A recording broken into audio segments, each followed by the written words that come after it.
مضل له ومن يضلل فلا هادي له أشهد أن لا إله إلا الله وحده لا شريك له وأشهد أن محمدا عبده ورسوله اللهم صل على محمد وعلى آل محمد كما صليت على إبراهيم وعلى آل إبراهيم إنك حميد مجيد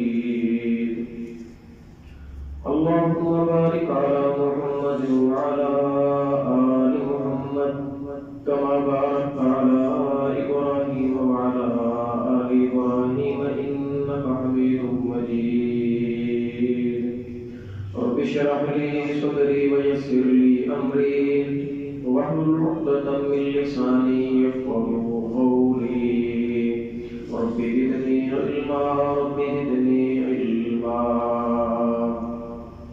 اللهم ألهمنا رشدنا وأعذنا من شر أنفسنا اللهم انفعنا بما علمتنا وعلمنا ما ينفعنا وزدنا علما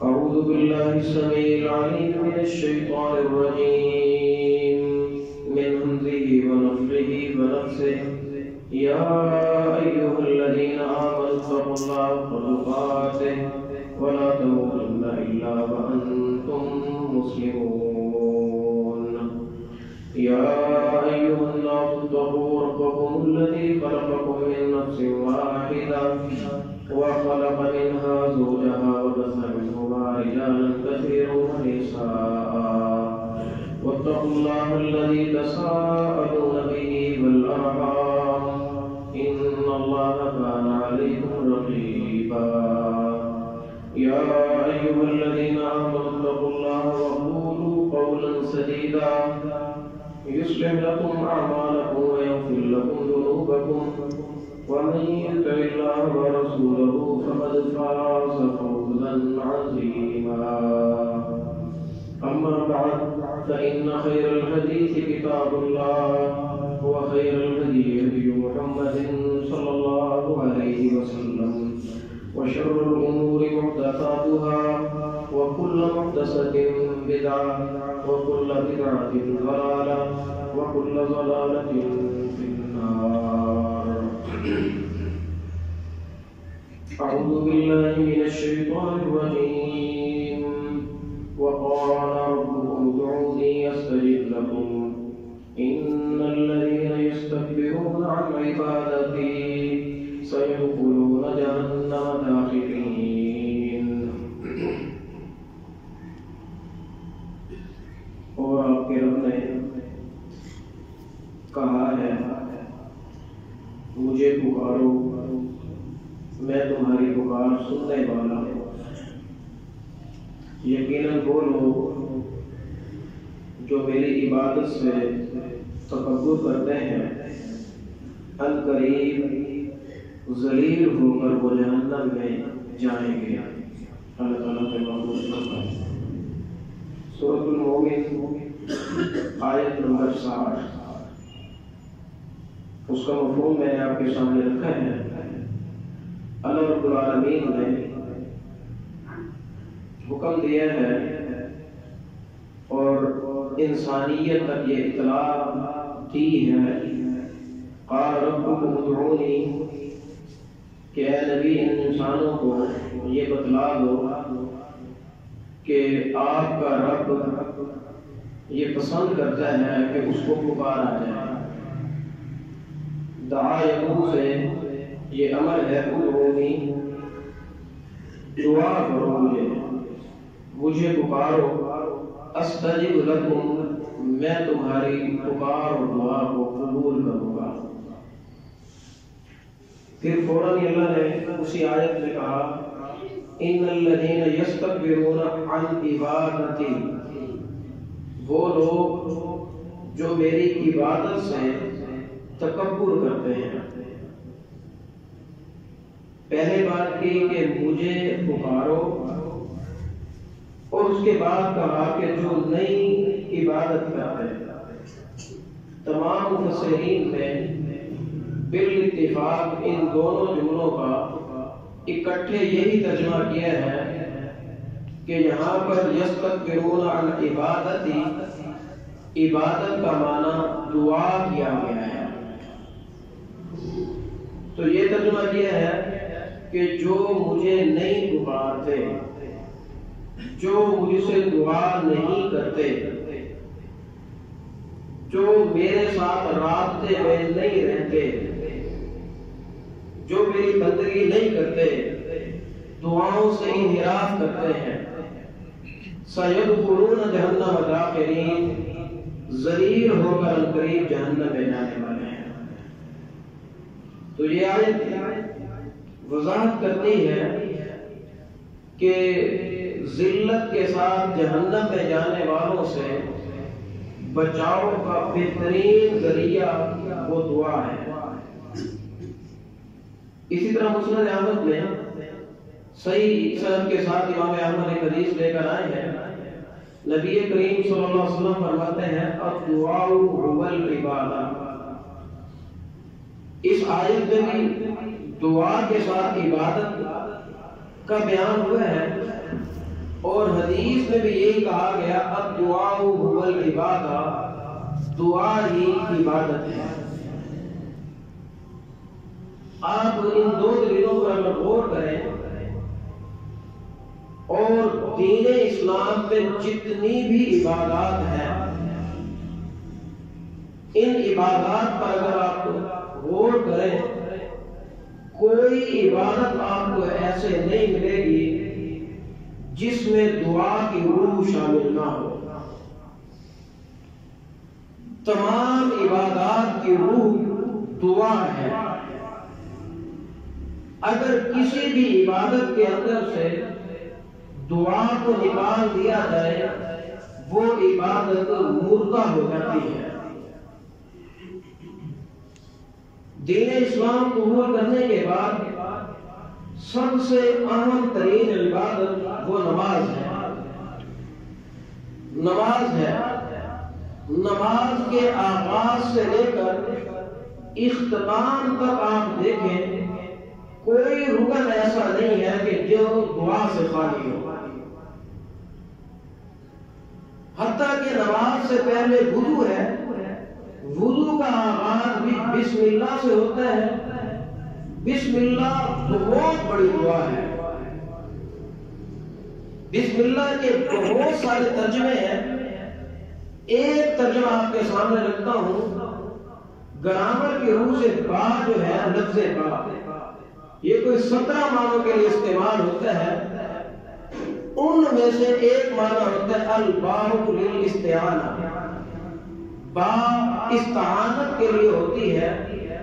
اگر یہاں بسم اللہ کی با استعانت کی بنائے، جیسا کہ اکثر مفسرین نے اس کو استعانت کی با بنایا ہے، تو معنی ہوگا بسم اللہ، اللہ کے نام کی مدد کے ساتھ۔ بنا بسم اللہ کا معنی دعا، مدد مانگنا یہ سب سے بڑی دعا ہوتی ہے۔ اور جب ہم لفظ بسم اللہ کہہ رہے ہوتے ہیں، تب ہم اللہ سے مدد کی التجا کر رہے ہوتے ہیں۔ اللہ ہم یہ وضو نہیں کر سکتے جب تیری مدد نہ ہو۔ اور اگر بات کو ابتدائیہ بھی ساتھ مانا جائے تو پھر دو معنی، اللہ کے نام کے ساتھ شروع کرتا ہوں اور اسی کے نام کی مدد مانگتے ہوئے یہ کام میں کرتا ہوں۔ میں عرض کر رہا تھا، رسول اللہ صلی اللہ علیہ وسلم نے فرمایا الدعاء هو العبادہ، دعا ہی اصل عبادت ہے۔ تو غور کریں، دین اسلام میں کوئی عبادت آپ کو ایسی نہیں ملے گی جو عبادت آپ کو دعا سے خالی ملے۔ نماز آغاز سے لے کر اختتام تک دعاؤں کے مجموعے کا نام ہے، اور نماز سے پہلے وضو، اس کا آغاز بھی لفظ بسم اللہ دعا سے ہوتا ہے، اور اختتام بھی اشہد ان لا الہ الا اللہ، یہ بھی دعا ہے۔ دعائیں دو طرح کی ہوتی ہیں، سمجھے۔ بعض دعائیں ہوتی ہیں ان میں بندہ مانگتا ہے، بعض دعائیں ہوتی ہیں جن میں بندہ صرف اللہ کی حمد و ثنا کرتا ہے۔ دو قسمیں ہیں دعاؤں کی۔ دعاؤں کی ایک قسم یہ ہے کہ اس میں بندہ جو اس کو طلب ہوتی ہے اللہ سے مانگتا ہے، مثلا بے اولاد کہتا ہے ربی ہب لی من الصالحین، اللہ صالح بیٹا عطا فرما۔ جس کو علم میں کمی ہوتی ہے کہتا ہے ربی زدنی علما، اللہ علم میں اضافہ فرما۔ اسی طرح جس نے جو مانگنا ہو وہ اپنی مانگ اور طلب رب العالمین کے سامنے رکھتا ہے اس عقیدے کے ساتھ کہ رب نے فرمایا استجب لکم، میں تمہاری التجائیں قبول کرتا ہوں۔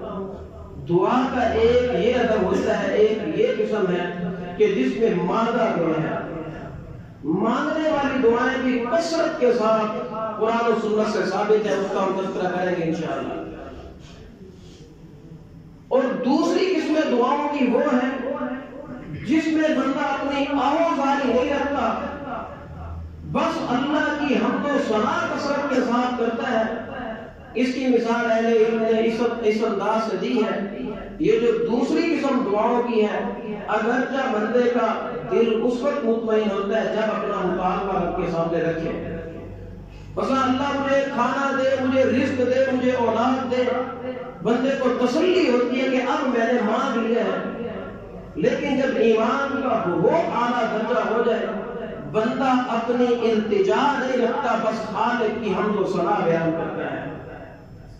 اس کی مثال اہل علم نے اس طرح دی ہے، کیونکہ دعا کرنے والا وہ اللہ کے در پر فقیر اور منگتا ہوتا ہے۔ جو ہمارے معاشرے میں فقیر ہوتے ہیں، جو عام لوگوں کے دوروں پر بھکاری ہوتے ہیں، ان کی بھیک مانگنے کے انداز پر انہوں نے مثال دی ہے کہ آپ کے دروازے پر دو طرح کے فقیر آتے ہیں۔ آپ کبھی غور کرنا، ایک فقیر اس طرح کا ہوتا ہے، وہ کہتا ہے بابا 10 روپے کا سوال ہے یا 1 روٹی کا سوال ہے، آپ بہت سخی ہو، بندہ بھی حقدار آپ کو نظر آتا ہو، جب اس نے مطالبہ یہ کیا ہے کہ 10 روپے کا سوال ہے، آپ کیا کرو گے؟ جو اس نے مانگا ہے وہ ہی دے دو گے، ورنہ 10 کی بجائے 20 دے دو گے بس۔ دوسرا فقیر آتا ہے، وہ تھوڑا سمجھدار ہوتا ہے، وہ دیکھتا ہے بندوں کے مزاج کو، فلاں بندہ مالدار بھی ہے، سخی طبیعت بھی ہے، اور وہ آ کر مطالبہ نہیں کرتا کہ 10 روپے دو، وہ آ کر دروازے پر کھڑا ہو کر تعریفوں کے گن گانا شروع کر دیتا ہے۔ یہ تو سخیوں کا گھر ہے، ان کا تو دادا بھی بڑا سخی تھا، ان کا تو ابا بھی سخاوت میں ضرب المثال ہے، ان کے گھر کے دروازے کے آگے سے تو جانور بھی بھوکا نہیں جاتا، ان کی سخاوت کے تو کیا کہنے۔ بس اس طرح کے وہ حمد و ثنا کے کلمات بولنا شروع کر دیتا ہے، اور جس کو سنانا مقصود ہوتا ہے جب وہ سن لیتا ہے، بتاؤ 10 دے گا کہ کیا کرے گا؟ اب 10 دینا اس کی شان کے خلاف ہے۔ اس نے تعریفوں کے اتنا کل باندھ دیے، لوگوں سننے والوں نے بھی سن لیے، اس کے مزاج میں سخاوت بھی ہے، مال کی بھی فراوانی ہے۔ اب 10 دیتا ہے تو یہ ساری تعریفیں، وہ جانتے ہوئے کیا کہے گا؟ اتنی تعریفوں کے بعد 10 روپے، یہ تو شرم کی بات ہے۔ اللہ رب العالمین نے فرمایا یا ایھا الناس انتم الفقراء الی اللہ، اے انسانوں تم اللہ کے در کے بھکاری ہو، تم فقیر ہو، تم مانگتے ہو، مانگ کر دو۔ دیکھو واللہ هو الغنی الحمید، دیکھنا تم اللہ کی یہ صفت محسوس کرو گے، الغنی وہ بے حد سخاوت کرنے والا ہے، الحمید اور بہت زیادہ تعریفوں کے ملائک ہیں۔ حمید یہ مصدر ہے، حامد اسم فاعل کے معنی میں لو تو تعریف کرنے والا، محمود اسم مفعول کے معنی میں لو تو تعریف کیا ہوا بنتا ہے۔ تو لفظ حمید میں دونوں صفتیں آتی ہیں، الحمید وہ حامد بھی ہے، وہ محمود بھی ہے، وہ تعریف کرنے والا ہے۔ جب رب کے لیے حامد لفظ بولا جاتا ہے تو اس کا معنی ہوتا ہے وہ قدردان ہے، وہ قدردان ہے۔ اور جب محمود کا لفظ بولا جاتا ہے تو وہ ساری تعریفوں کا حقدار ہے.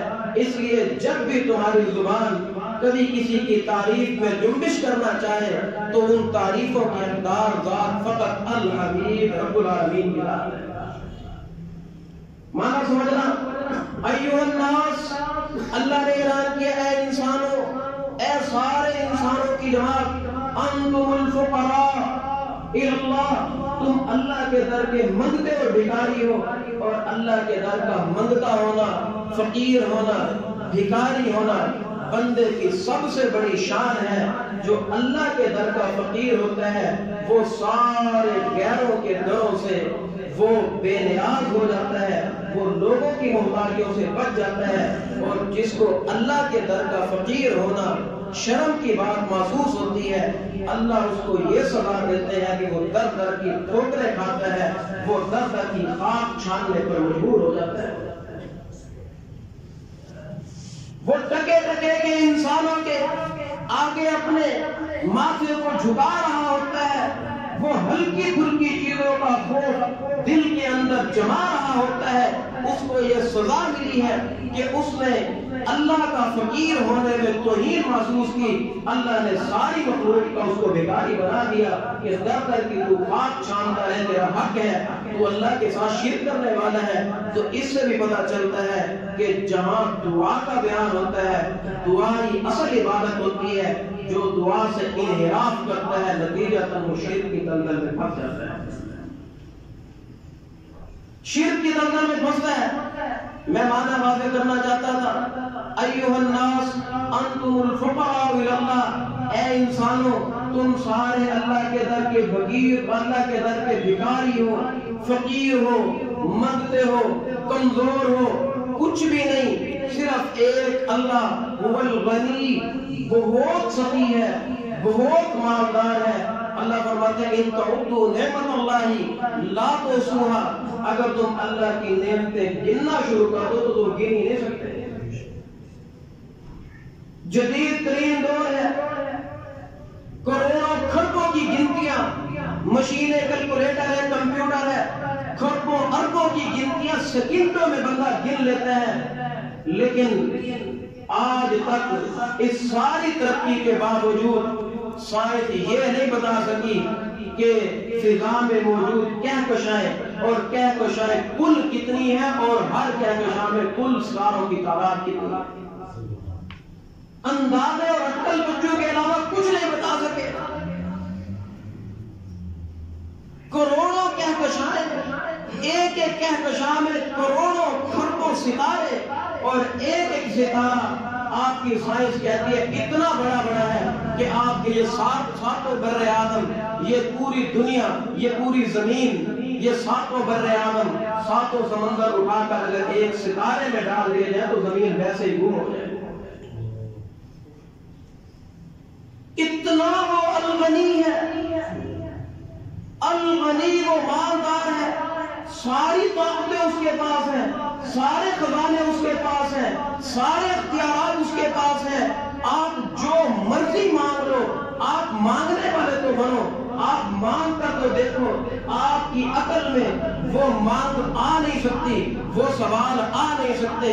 اللہ رب العالمین فرماتے ہیں، حدیث قدسی ہے، صحیح مسلم میں یہ حدیث موجود ہے، نبی کریم صلی اللہ علیہ وسلم فرماتے ہیں، قال اللہ عز وجل، اللہ رب العالمین فرماتے ہیں، لو ان اولکم و آخرکم و جنکم و انسکم، اگر تمہارے پہلے پچھلے سارے آدم سے لے کر آخری انسان تک سارے انسان جمع ہو جائیں، اور پہلے جن سے لے کر سارے جن جمع ہو جائیں، سارے جمع ہو جائیں اور ایک چٹیل میدان میں جمع ہو جائیں، اور یہ سارے ان گنت انسان اور ان گنت جن یہ سارے ایک ہی میدان میں یک وقت اپنی اپنی ضرورتیں رب العالمین سے مانگنا شروع کر دیں، اور اللہ رب العالمین سب کے مانگنے کے مطابق سب کو اسی لمحے میں عطا کر دے.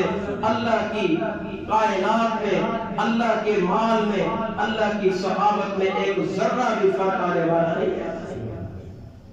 ایھا الناس انتم الفقراء، تم فقیر ہو الی اللہ، اللہ کے در کے فقیر ہو. کیوں تم در و خاک چھانتے ہو در در کی، کبھی کسی مٹی کے ڈھیری پر تو سجدہ ٹیکتا ہے، کبھی تو کسی بزرگ کے سامنے اپنے ماتھے کو ٹکاتا ہے، کبھی کس کے سامنے اپنی زبان کو وہ منتوں سماجتوں میں استعمال کر رہا ہوتا ہے۔ انتم الفقراء الی اللہ، اپنی حیثیت پہچان، تیرا رابطہ تو خالق کائنات کے ساتھ ہے۔ الغنی واللہ الغنی، اللہ غنی کے ساتھ ہے۔ اللہ غنی کو چھوڑ کر تو دنیا کے بادشاہوں کے پیچھے بھاگتا ہے۔ یہ تو خود فقیر ہے، یہ تو خود منتے ہیں۔ واللہ الغنی، اللہ غنی ہے۔ میں آپ کر رہا تھا صحیح مسلم کی حدیث قدسی، اللہ فرماتا ہے تم سارے ایک ہی ٹائم میں جو مانگنا چاہتے ہو سب مانگ لو، اللہ تمہیں وہ سارا دے دے۔ اللہ کی نعمتوں میں، اللہ کے مال میں، اللہ کی سخاوت میں ایک ذرہ بھی تم فرق نہیں کر سکتے۔ سبحان اللہ۔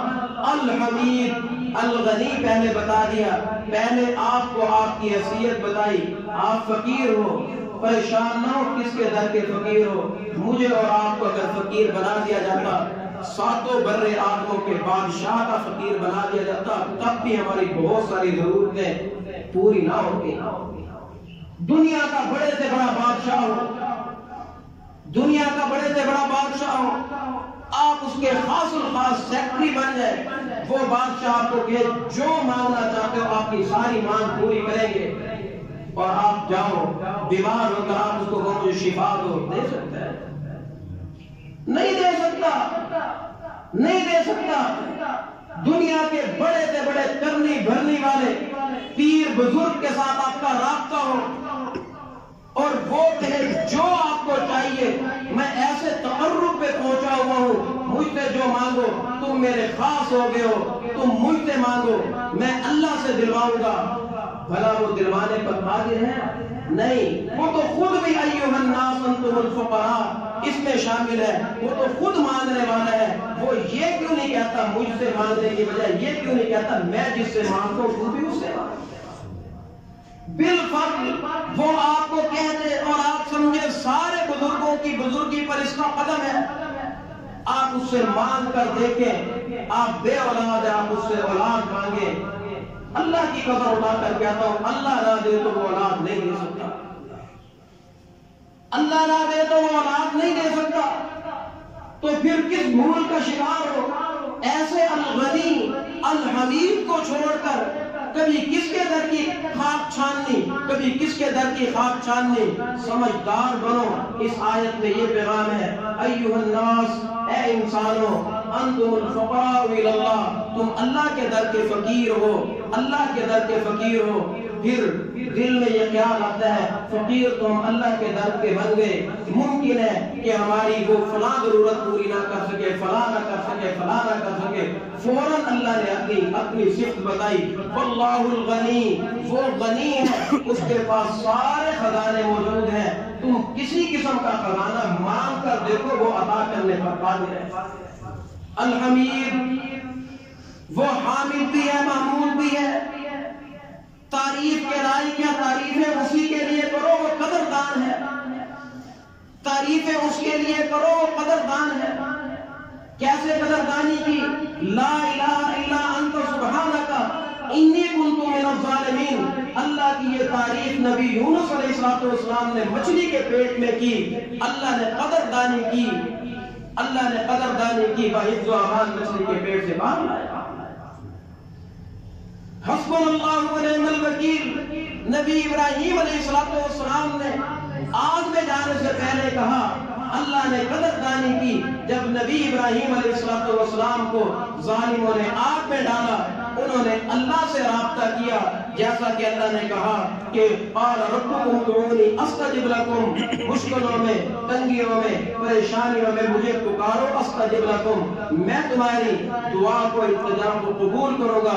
نبی ابراہیم جب دنیا کے سارے مسائل کٹے، انہوں نے آگ میں ڈالا، اللہ نے آگ کو حکم دیا، یا نار کونی بردم وسلام علی ابراہیم۔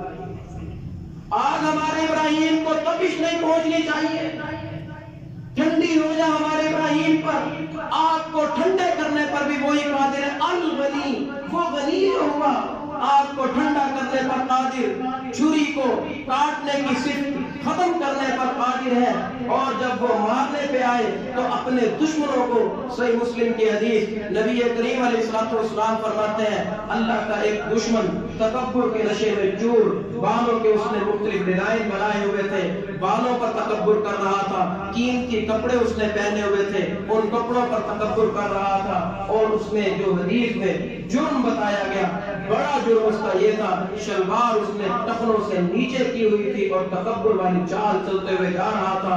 اللہ کو غصہ آیا، اللہ کا کھا کر اللہ کی دھرتی پر تکبر کرتا ہے، اللہ کے حکم کی نافرمانی کرتا ہے۔ نبی کریم علیہ السلام فرماتے ہیں اللہ نے زمین کو حکم دیا، زمین کھلی، وہ اس میں دھسا، حتی یتجلجل یوم القیامہ، صحیح مسلم صحیح ترین حدیث ہے۔ اللہ کے رسول فرماتے ہیں قیامت تک وہ زمین میں دھستا جاتا ہے۔ دو باتیں معلوم ہوتی ہیں محترم بھائیو اس حدیث مبارکہ سے، ایک تو یہ کہ اللہ کی نافرمانی سے بہت ڈرا کرو، کسی وقت بھی اللہ آپ کی نافرمانی پر گرفت کرنے پر قادر ہے۔ جن جرموں کو ہم حقیر سمجھتے ہیں، یہ جرم شلوار ٹخنوں سے نیچے رکھنے والا جرم مردوں میں عام ہو چکا ہے۔ بہت ہی باتیں کریں گے، شلوار ٹخنے سے نیچے رکھیں گے، کبیرہ ترین گناہ ہے۔ رسول اللہ صلی اللہ علیہ وسلم فرماتے ہیں ثلاثۃ لا یکلمہم اللہ یوم القیامہ ولا یزکیہم ولا ینظر الیہم ولہم عذاب علیم۔ تین قسم کے لوگ ہوں گے، لا یکلمہم اللہ یوم القیامہ، اللہ ان سے گفتگو نہیں کرے گا، اور سوچو قیامت والے دن اگر اللہ نے بات آپ سے نہ کی تو کون آپ کو بچائے گا؟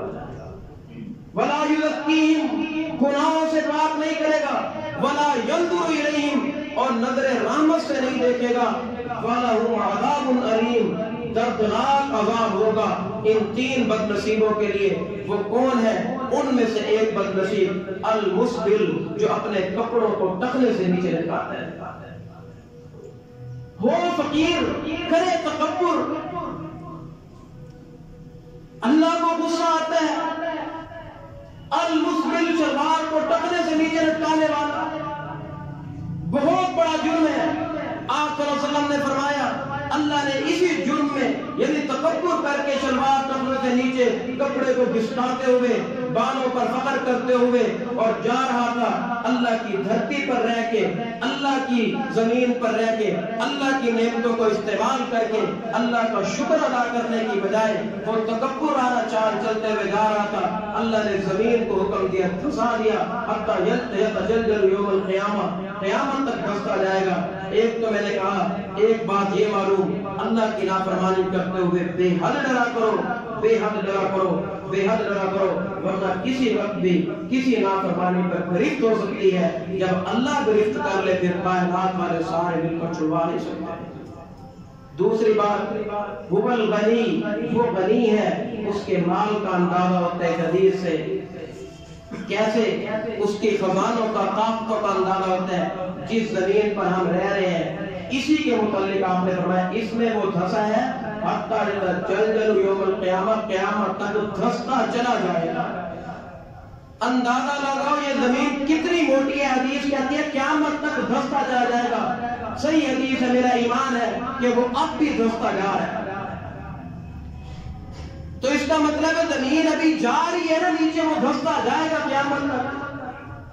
کتنی موٹائی اس زمین کی اللہ نے بنا دی، اتنے زیادہ خزانوں کا یہ مالک اللہ نے فرمایا ایھا الناس انتم الفقراء الی اللہ، انسانوں تم فقیر ہو، تم اپنی فقیری کو بھانپ لو، پریشان نہ ہو، تم اللہ کے در کے فقیر ہو، اور اللہ کتنے خزانوں، هو الغنی، وہ غنی ہے، ان تعدوا نعمت اللہ لا تحصوها، تم اس کی نعمتیں گننا شروع کر دو، تم شمار نہیں کر سکتے، شمار نہیں کر سکتے۔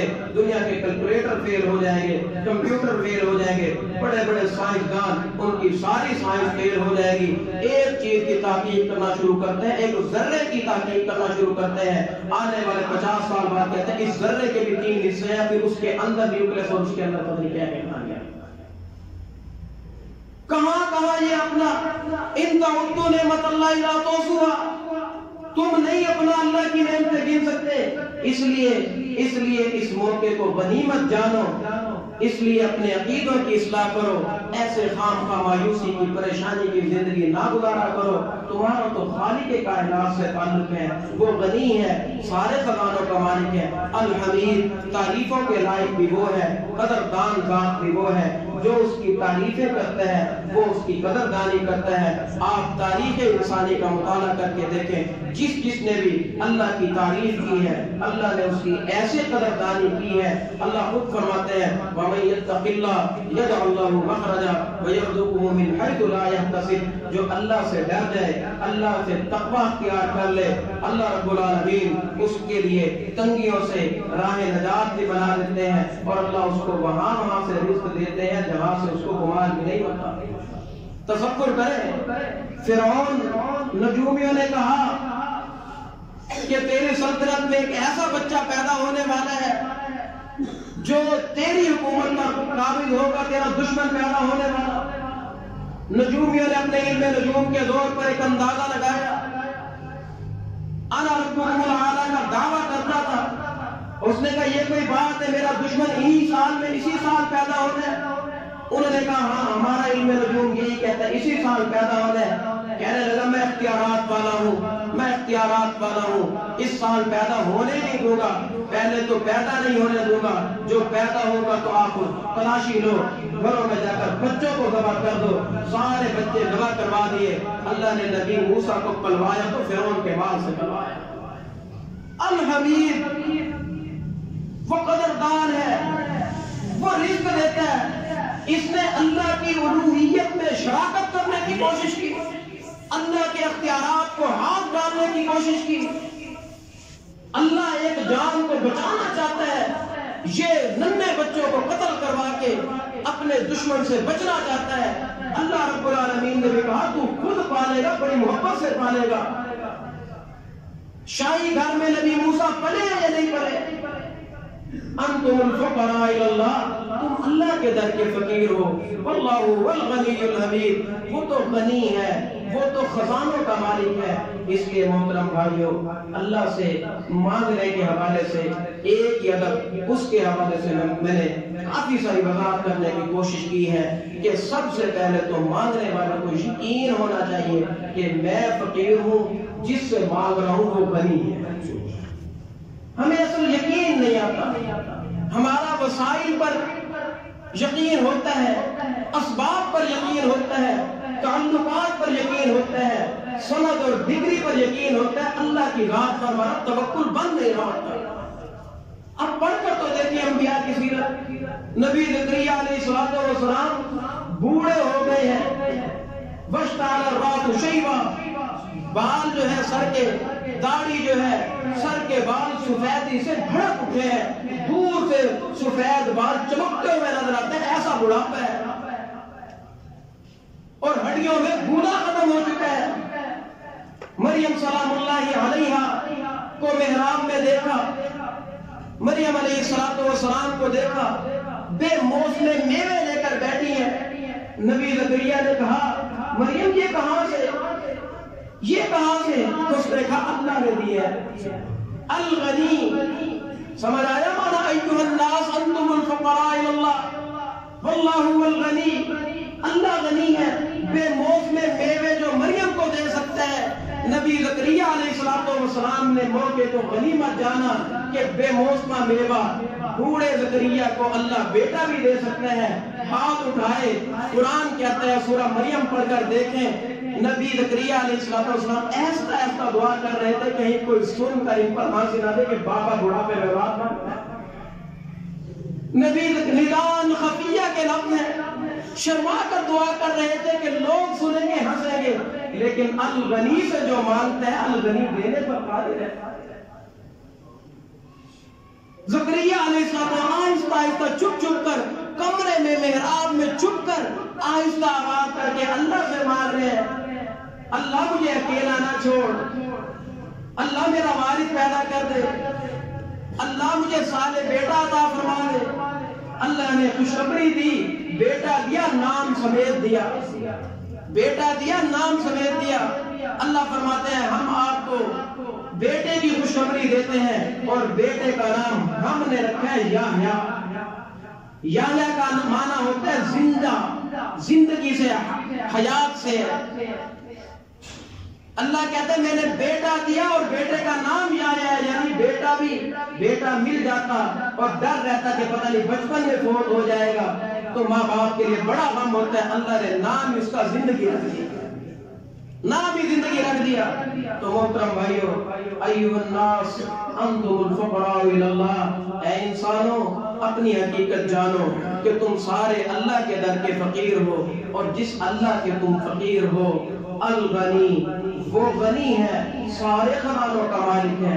بوڑھے ہو گئے ہو، 50 سال بے اولادی کی تکلیف برداشت کر چکے ہو، لا تقنطوا من رحمت اللہ، اللہ کی رحمت سے مایوس نہ ہو، اپنے وسائل پر نگاہ ہٹاؤ، اپنی ڈگریوں پر نگاہ ہٹاؤ، تعلقات پر سے نگاہ ہٹاؤ۔ میں یہ نہیں کہنا چاہ رہا کہ اسباب کو استعمال نہ کرو، حسب توفیق جو بھی ہو استعمال کرو، لیکن اصل توکل ان پر نہ ہو، اصل توکل ان پر نہ ہو۔ ان سے نگاہ ہٹا کر اللہ رب العالمین کی ذات پر توکل کر کے اللہ سے مانگ کر تو دیکھو، وہ الغنی ہے، سارے خزانوں کا مالک ہے۔ وہ آپ کے مریض جو بستر مرگ پر پہنچ چکے ہیں، ہم نے اپنی آنکھوں سے ایسے کیس دیکھے ہیں، حتیٰ کہ اپنے گھروں میں ایسے کیس کہ انتہائی نگہداشت، ایمرجنسی وارڈ میں بچہ پہنچا ہوا ہے، ڈاکٹر نے بلا کر بچے کو، باپ کو کہہ دیا ہے کہ بس ہماری میڈیکل فیل انتظار کرو۔ ایسا کیس، ذاتی کیس دیکھیں، جب ہر طرف سے دروازے بند ہوتے ہیں تو پھر آہ بھی دل کی گہرائی سے نکلتی ہے۔ اصل ہماری آہوں میں، ہماری دعاؤں میں طاقت نہیں رہی، ہماری دعائیں رسموں کی شکل اختیار کر گئی ہیں۔ جیسے نماز پنجگانہ کے بعد مولوی اجتماعی کی جماعت کرواتا ہے، ہوتی ہے نا آدھے منٹ کی دعا۔ آپ انصاف کے ساتھ بتائیں، اس دعا میں طاقت ہے؟ ہماری دعاؤں نے رسموں کی طاقت اختیار کر لی ہے۔ رسموں کا دعا میں طاقت تب ہوتی ہے جب اللہ کے خزانوں پر مکمل یقین ہو، اللہ پر مکمل توکل ہو، اللہ پر مکمل بھروسہ ہو، اور ہر طرف سے جب اسباب بند ہوتے ہیں پھر دل کی آنکھ اٹھتی ہی رب العالمین کی طرف ہے، ارد گرد جاتی نہیں۔ ڈاکٹر نے بچے کے باپ کو بلا کے بتا دیا کہ بس ہماری میڈیکل میں اب اس کا انتظار ہی ہے، گھنٹے ڈیڑھ میں اگر زندہ رہ گیا تو رہ گیا، ختم ہو چکا ہے۔ بچے کے باپ نے بتایا جب سارے دروازے بند ہوئے، کچھ بھی نہیں، مباہد آدمی ہے، مباہد آدمی کہتا ہے سارے دروازے بند ہو گئے، جو دنیا کے اسباب وسائل کا آخری ذریعہ تھا، ایمرجنسی وارڈ، اور اس میں بھی انتہائی نگہداشت والے کمرے میں، اور ڈاکٹروں کی ٹیم اوپر کھڑی ہے، وہ بھی انتظار پہ۔ کہتے کوئی سمجھ نہیں آئی، سیدھا وضو خانے میں گیا، وضو کیا، مصلی بچھا کے 2 رکعتیں پڑھی ہے۔ اب بھاپ جب اس طرح کی 2 رکعتیں اولاد کے لیے پڑھے، کہتے ابھی میں مصلی سے وہاں تک پہنچا نہیں ہوں کہ ڈاکٹر نے آ کر کہا کہ الحمدللہ زندگی کی رمق آ گئی ہے، زندگی کی رمق، وہ بچہ اب بھی زندہ ہے، الحمدللہ۔ تو ایھا الناس انتم الفقراء الی اللہ، انسانوں اس نقطے کو سمجھو۔ دعا کے آداب میں پہلا سبق یہ سیکھو کہ تم فقیر ہو، اللہ کے در کے ہو۔ واللہ هو الغنی الحمید، اللہ غنی ہے، سارے خزانوں کا مالک ہے۔ الحمید، وہ تعریفوں کے لائق ہے، محمود کے معنی میں ساری تعریفوں کے لائق ہے، اور پھر وہ قدردان ہے، جو اس کی تعریف کرے۔ تعریف کی قدردانی کتنی کرتا ہے؟ صحیح مسلم کی ایک حدیث ابھی دیر میں آپ کے سامنے رکھتا ہوں۔ اللہ کی تعریف جو بندہ کرتا ہے صرف اتنا جملہ کہتا ہے الحمدللہ۔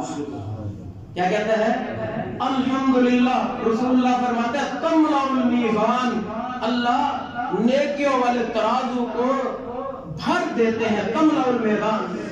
اور بعض روایتوں میں تملأ ما بین السماوات والارض، زمین و آسمان کا خلا نیکیوں سے پر ہو جاتا ہے۔ اتنی بھی اجرت کوئی رات دے سکتی ہے؟ آپ ایک دفعہ تجربے کے طور پر کہیں الحمدللہ۔ میرا ایمان ہے حدیث کے روح سے، جتنا زیادہ اخلاص کے ساتھ جس نے الحمدللہ کہا، اس کا زمین و آسمان کا خلا نیکیوں سے پر ہو گیا۔ الحمید، وہ قدردان ہے، تعریفیں اس کی کرو، وہ قدردانی کرتا ہے، ایک ایک جملوں پر گناہ معاف کرتا ہے، ایک ایک جملوں پر زمین و آسمان کا خلا نیکیوں سے بھر کر دیتا ہے۔ اللہ سے دعا ہے اللہ رب العالمین دعاؤں کے صحیح آداب سیکھ کر دعاؤں میں ہمیں جان ڈالنے کی توفیق نصیب فرمائے۔ اللہ ہم سے راضی ہو، ہمیں اپنے دین پر راضی رہنے کی توفیق نصیب فرمائے۔ اللہ جس تو نے اعلان کیا ہم تیرے در کے فقیر ہیں، اللہ ہمیں فقیری کے آداب نہیں آتے، اللہ تو خود ہی ہمیں فقیری کے آداب سکھا دے۔ اللہ ہم تیرے علاوہ کسی اور کے در کے فقیر بننا بھی نہیں چاہتے، اللہ تو ہمیں اپنے در کا ہی فقیر رکھنا، اللہ ہمیں دانستہ اور نادانستہ طور پر بھی غیروں کی بیکاری سے بچا لینا۔ اللہ ہم سے راضی ہو جا، ہمیں اپنے دین پر راضی رہنے کی توفیق نصیب فرما۔ سبحان ربک رب العزت عما یصفون وسلام علی المرسلین والحمد للہ رب العالمین۔